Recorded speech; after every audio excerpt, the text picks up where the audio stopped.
할렐루야, 우리 하나님께서 또 오늘 귀한 날 허락해 주셨는데요. 우리 새 생명을 주신 우리 하나님께 감사하면서 우리 찬양하기 원합니다. 하나님은 너를 지키시는 자, 그 복음송 주님 앞에 부르겠습니다.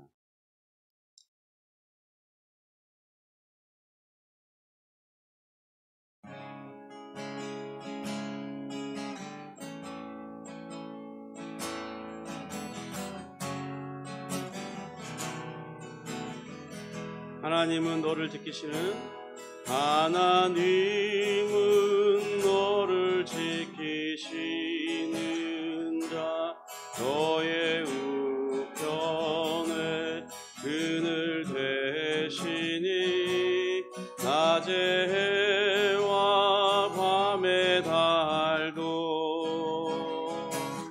너를 해치 못하리.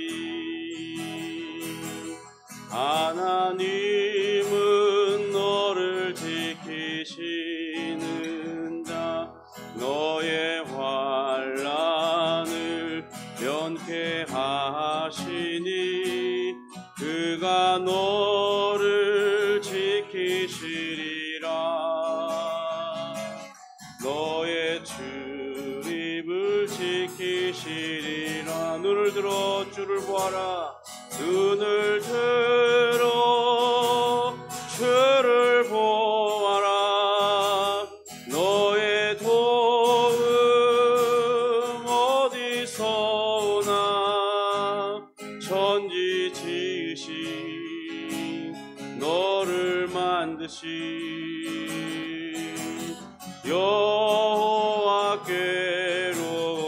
눈을 들어 주를 보아라. 눈을 들어 주를 보아라. 너의 도움 어디서 오나. 천지 지으신 너를 만드신 여호와께로.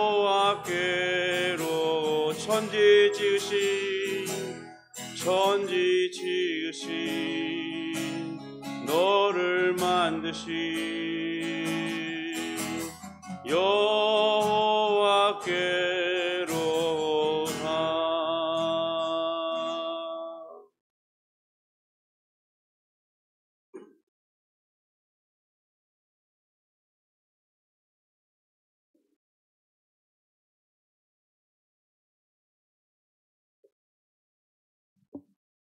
우리의 신앙을 사도신경으로 하나님 앞에 고백하겠습니다. 전능하사 천지를 만드신 하나님 아버지를 내가 믿사오며 그 외아들 우리 주 예수 그리스도를 믿사오니 이는 성령으로 잉태하사 동정녀 마리아에게 나시고 본디오 빌라도에게 고난을 받으사 십자가에 못 박혀 죽으시고 장사한 지 사흘 만에 죽은 자 가운데서 다시 살아나시며 하늘에 오르사 전능하신 하나님 우편에 앉아 계시다가 저리로서 산자와 죽은 자를 심판하러 오시리라. 성령을 믿사오며 거룩한 공예와 성도가 서로 교통하는 것과 죄를 사하여 주시는 것과 몸이 다시 사는 것과 영원히 사는 것을 믿사옵나이다. 아멘. 하나님 아버지 감사합니다. 오늘 우리에게 또 다른 또 새로운 생명을 허락해 주시고 또 우리에게 살만한 여건을 허락해 주시니 감사합니다. 주님, 어떤 이들은 오늘 살 소망을 얻지 못하고 낙심 가운데 오늘 하루를 두려움 가운데 보내야 할 이들도 있을 터인데 하나님, 오늘 그 하나님의 이름을 부르짖을 때 저들에게 살 소망이 되어주시고 새로운 생명이 되어주시고 저들에게 구원이 되어 주시옵소서. 저들에게 기적의 역사가 나타나기를 소원합니다. 우리 하나님의 이름을 부를 때 저들에게 놀라운 일들이 일어나며 기적의 문이 열리며 새로운 돕는 이들이 붙여지고 위로자들이 나타날 수 있도록 도와주시옵소서. 또 오늘 우리가 주의 말씀을 대하오니 말씀 중에 힘을 얻게 하시고 또 위로를 받게 하여 주시고 참된 진리를 보게 하여 주옵소서. 예수님의 이름으로 기도합니다. 아멘. 우리 말씀 계속해서 시편 22편 11절부터 20절 말씀을 같이 보겠습니다. 시편 22편 11절부터 20절 말씀입니다.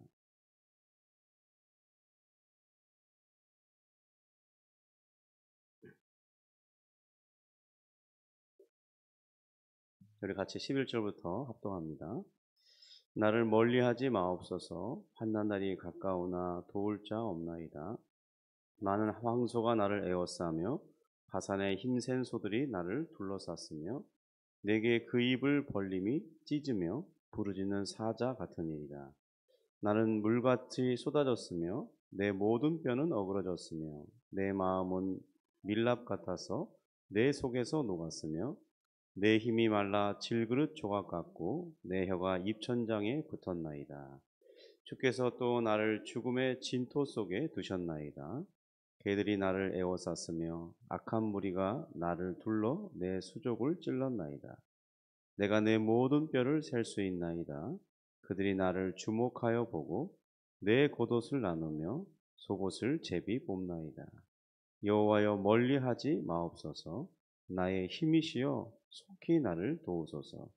내 생명을 칼에서 건지시며 내 유일한 것을 개의 세력에서 구하소서. 아멘. 주님께서 우리의 이 구속을 위해 걸으신 그 길은 오직 홀로 주님께서만 걸을 수 있는 그 길이었지만은 다윗의 같은 경우는 조금 다릅니다. 그가 사울의 손에서 도망하고 이제 아둘람 고를 불로 피하였을 때 그 소식을 들은 이들이 그의 주변에서 모여들어서 400명이나 이루었습니다. 그리고 그들은 계속해서 다윗을 따르며 함께하는 그런 사람들이 되어 주었죠. 그런데 11절 하반절에 보면 환난이 가까우나 도울 자가 없다고 그렇게 고백하고 있습니다.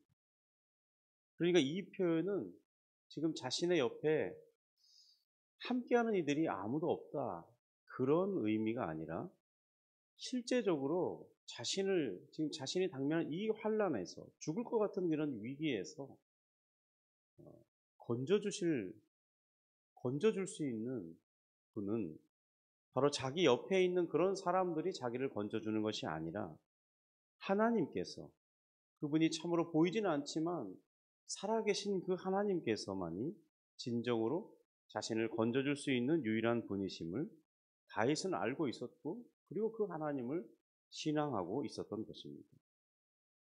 이와 같은 사실은 역사의 이 사례에서도 수차례 찾아볼 수 있습니다. 그러니까 참되게 자신을 도울 자는 자신들 옆에 있는 사람이 아니라는 사실이 역사 속에서 있습니다. 많은 사례들이 있습니다.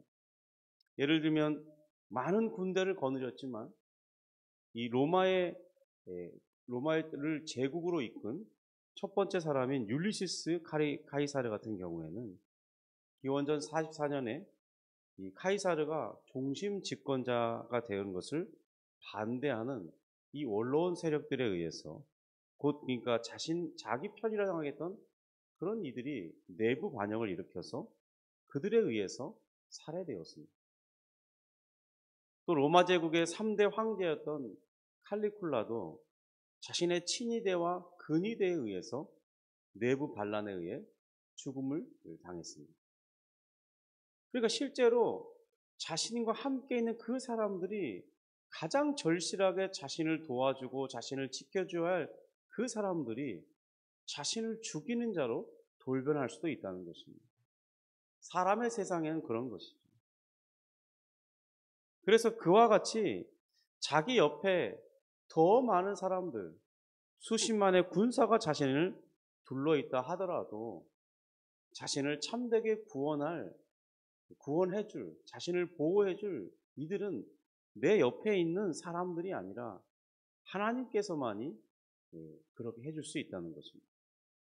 그래서 하나님께서 함께 해주시 않으신다면 정말 다윗에게는 소망이 없는 것이죠. 그러나 그 많은 숫자가 중요한 것이 아니라 하나님이 자기와 함께 하시고 하나님이 자신의 생명을 붙들어 주시고 하나님이 지금 이 정말 극한 환경에서 이 살아갈 수 있는 방법을 열어주신다면, 그렇다면 그에게는 참된 소망이 있는 것이죠. 그래서 11절에 다윗은 더욱 간절히 나를 멀리하지 말아라, 나를 가까이 해달라고, 나를 도와달라고 간절히 절규하면서 기도하고 있는 것입니다. 성도 여러분, 우리는 어떻습니까?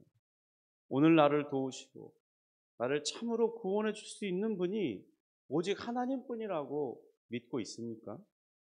정말 그렇게 생각하며 살아가고 있습니까? 오늘날은 참 그렇게 살기가 쉽지 않은 세상이 되었습니다. 왜냐하면 오늘날 이 현대인들은 하나님이 아니라 다른 것을 숭배하며 살아가는 세상이 되었죠. 바로 돈을 하나님처럼 섬기며 살아갑니다. 그러니까 실제적인 도움은 돈이라고 생각하는 거죠. 우리가 이 오늘날을 볼 때 많은 나라들이 정치적으로는 민주주의를 택하고 있고, 경제적으로는 자본주의를 택하고 있고, 도덕적으로는 이 상대주의와 극단적인 개인주의를 신봉하면서 과학이 발전하면 발전할수록 더욱 이 돈이 절대화되는 그런 시대에 살게 되는 것입니다. 우리는 그런 현장에 놓여져 있는 것이죠. 교회도요.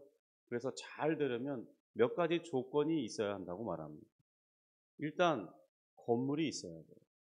그리고 차를 주차할 수 있는 편리한 주차장이 가까이 있어야 합니다. 그래서 사람들은 빚을 내서라도 건물을 지어 올립니다. 많은 이자를 부담하더라도 그 교회 건물을 기왕이면 멋지게, 정말 예배하기 좋은 그런 공간을 만들어야 하는 것입니다. 사람들이 모이는 그런 곳에도 철저하게 어떤 자본주의, 곧 돈이 있어야 된다는 논리가 기독교 교회사 안에서도 그런 통하는 시대가 된 거죠.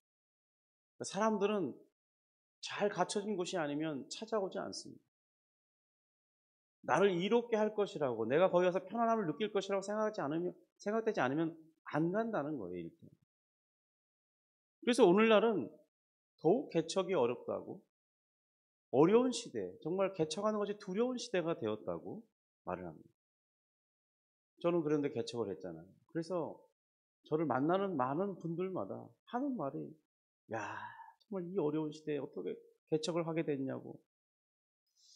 이게 위로하는 말인 건지, 안타까워하는 말인지, 너 망하려고 시작했구나, 그런 느낌인지 이해할 수가 없습니다.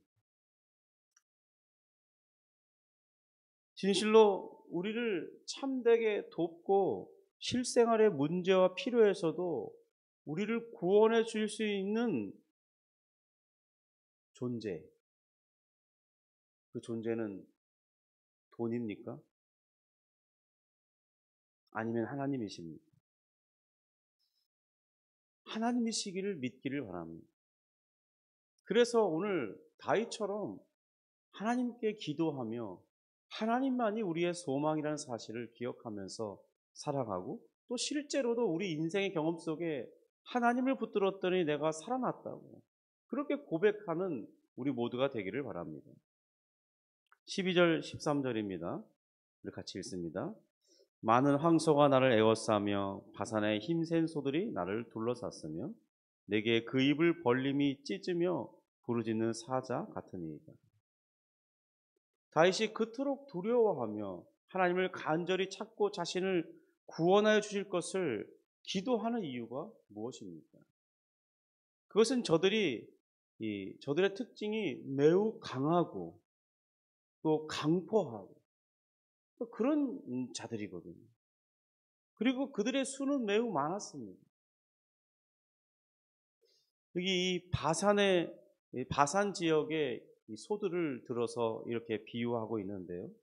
지형적으로 바산이라는 곳은 이 요단강을 이 남북으로 경계하고 있는 그런 지형에, 북쪽으로는 갈릴리 호수, 남쪽으로는 사해 바다, 그리고 왼쪽에는 이 가나안 땅, 그러니까 이 홍해 바다에서 위쪽을 북쪽을 향해 갈릴리 호수를 향해 바라볼 때 왼쪽 편에는 이 가나안 땅이 있습니다. 그리고 이 오른편에는 아래부터 볼 때 에돔 땅이 있고 모압과 암몬 땅이 있고 그리고 그 위에 이제 갈릴리 호수 북쪽 위편에 바산 지역이 있습니다. 요단강은 요단강 물줄기가 이렇게 흐르는 곳은 해저 마이너스 200m가 평균입니다. 그리고 가나안 땅의 이 지형은 이 산악 지역으로 형성되어 있어요. 그래서 우리가 알고 있는 도시들은 다 사실 이 산봉우리들입니다. 해발 800m부터 거의 1000m에 이르기까지 그런 높은 산, 정상 지역, 거기를 성으로 정하고 사는 그 지역들이 우리가 알고 있는 도시의 이름들이에요. 그래서 이 남쪽으로부터 보면요, 가나안 땅 남쪽으로부터 보면 이제 시작점이 헤브론으로부터 시작합니다. 헤브론에서 올라가다 보면 베들레헴이 나오고 조금 더 가면 예루살렘이 나오고 예루살렘을 지나자마자 기브온과 라마가 나오고 그리고 우리가 잘 알고 있는 베델이 나오고 그리고 거기서 조금 더 걸어가면 이제 길갈이 나오고 실로가 나오죠. 실로가 나오고 그 다음에 세겜이 나오고 도단을 지나서 갈멜산 정상까지 이렇게 쭉 산악 지형을 따라서 형성된 도시들이 있습니다. 그런 반면에 이 요단강 이 오른편 동편에는 특별히 오늘 12절에서 말하고 있는 갈릴리 호수 북편에 보면 이 높은 고원 평야 지역이 있습니다. 해발 1000m가 넘는 그런 지형이에요. 그런데 저도 가봤는데 정말 이 평야가 끝이 보이지 않을 만큼 넓은 초원지대입니다. 정말 평평해요. 그래서 거기는 넓은 이 초목지대가 형성되기 때문에 소들을 키우기에 아주 좋은 땅입니다. 그래서 예로부터 지금까지도 그곳에는 소를 키우는 사람들이 많습니다. 또 거기에 소가 맛이 좋다고 그래요. 그런데 이 바산 지역의 소는 힘이 좋은 반면에 좀 성격이 포악한 그런 소들이었다고 합니다. 그러니까 지금 다윗은 그런 지역의 이 상황을 빗대어서 자신을 둘러싸 위협하는 그 이들이 바로 바산의 힘센 소들 같다고 표현하고 있는 것입니다.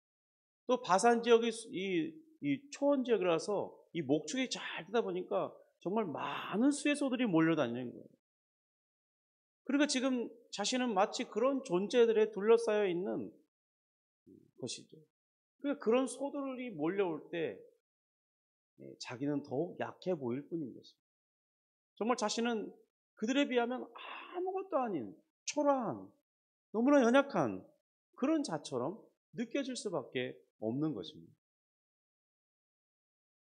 저도 개인적으로는요, 이 목사들이 모이는 모임에 이렇게 좀 가고 싶지 않은 생각이 많이 들 때가 있습니다. 특별히 저는 합동 측에 속한 그런 교단에 있기 때문에 노예 목사님들이 모여서 이렇게 이야기할 때 살짝 어울리지 못할 때가 있습니다.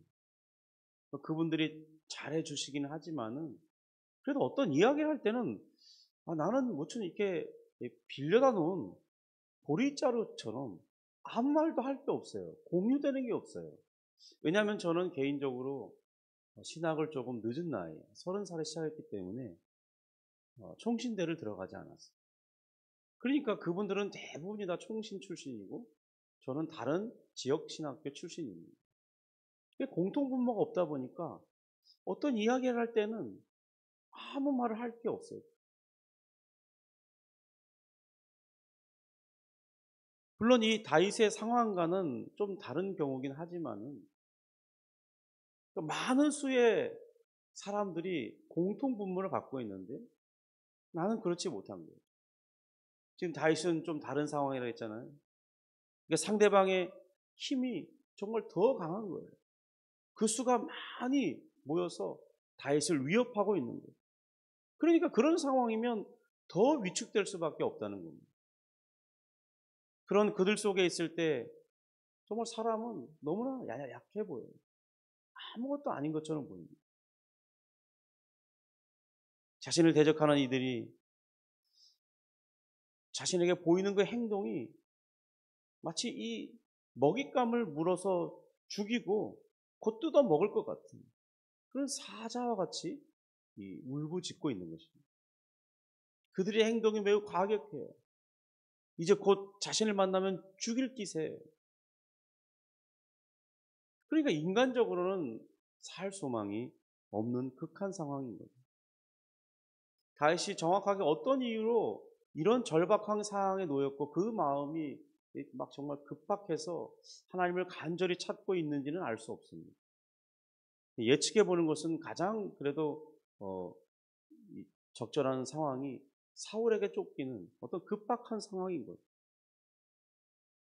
바로 그 모든 상황에서 자신을 구원해 줄 수 있는 유일한 분은 하나님밖에 없다는 것을 더 처절하게 느끼는 그런 시간들인 것입니다.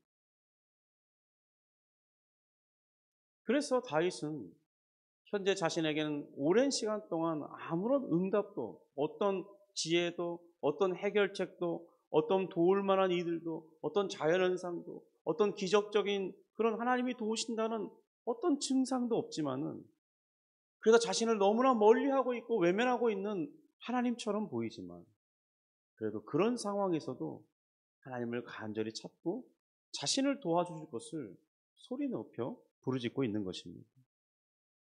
성도는 우리가 알고 있듯이 분명 하나님은 도와주실 거예요. 정말 기가 막힌 웅덩이에서 끌어내 주실 것이 확실합니다. 그런데 다윗의 눈에는, 다윗의 심령에는 아직 하나님의 그 구원의 손길이 보이지 않는, 하나님이 나와 함께 하신다는 그 마음의 평안과 내적인 확신이 자리하지 못하는 거예요. 삶의 환경이 너무나 급박하기 때문입니다. 성도 여러분, 오늘 우리 각자의 삶의 환경에서도 각각 그런 요소들이 있을 것입니다. 하나님의 도우심이 아니면 소망을 가질 수 없는 그런 상황 말이죠. 제가 한때 같이 사역했던 여전사님이 있는데, 십수년이 지나서 전화를 다시 하게 됐을 때 그분은 이 병원에서 어렵게 사역을 이어가고 있더라고요. 그래서 이제 다시 연결되어서 매일 2, 3일에 한 번씩 기도 제목을 보내옵니다. 그런데 그 기도 제목의 문자들을 보면 야, 진짜 답답합니다. 사실 기도를 하겠다고 하지만 정말 하나님이 도와주지 않으시면 당장이라도 오늘 생명이 끝나도 아무런 이상이 없는 그런 분들이 태반이에요. 하나님의 기적적인 역사가 아니라면 그 어려움에서 벗어날 방법이 없는 사람들입니다. 그런데 그 기도 제목마다 사람들이 바뀌어요. 참 답답할 일입니다. 또 제가 알고 있는 이 동료 목사님들 중에도 다양한 어려움들의 소식을 접하게 됩니다. 진짜 하나님이 도와주지 아니하시면 해결 방법이 없어요. 그렇다고 제가 도와줄 수도 없는 그런 상황이고. 성도 여러분, 오늘 우리에게 이겨낼 방법이 없어 보이는 그런 환경이 비일비재합니다. 언제 어떻게 그런 환경이 열릴지 모릅니다. 오늘 갑자기 그냥 몸에 살짝 이상이 있어서 병원에 갔는데 덜컥 암, 3기, 4기 전이 됐다는 그런 소식을 한번 들어보세요. 내 자신이 그랬다고 생각했어요. 얼마나 앞이 캄캄하겠습니까? 갑자기 전화를 받았는데 가족 중에 한 명이 큰 사고를 당해서 중태에 있어요. 중환자실에 있어요. 그런 상황이 우리에게 놓일지 우리는 알 수 없는 그런 세상에 살고 있지 않습니까? 우리가 오늘 이겨낼 방법이 없을 때 성도 우리에게 피할 길은 오직 하나님밖에 없는 것입니다. 이길 길을 내어주실 수 있는 분은 하나님밖에는 없는 거죠. 사람이, 돈이 그 문제를 어떻게 해결할 수 있겠습니까? 오늘 우리가 그런 길을 내어주시는 하나님, 피할 방법을 주시는 하나님, 우리를 구원하시는 그 하나님을 생각하고 그를 찾고 그를 간절히 부르짖어서 정말 놀라운 역사를, 기가 막힌 웅덩이에서 건진받는 역사를 경험하는 우리 모두가 되시기를 주님의 이름으로 축복합니다. 기도하겠습니다. 하나님 아버지 감사합니다. 주님, 우리 시편 22편을 살펴보고 있는 지금까지는 참 마음이 무겁습니다. 왜냐하면 우리의 어려운 현실 속에서 아직 구원하시는 하나님의 역사를 보지 못했기 때문입니다. 그저 다윗은 간절히 기도하고 있을 뿐인데, 하나님, 우리는 이미 이 끝을 알고 있습니다. 우리 하나님이 어떻게 그를 도우셨고 살리셨는지 알고 있습니다.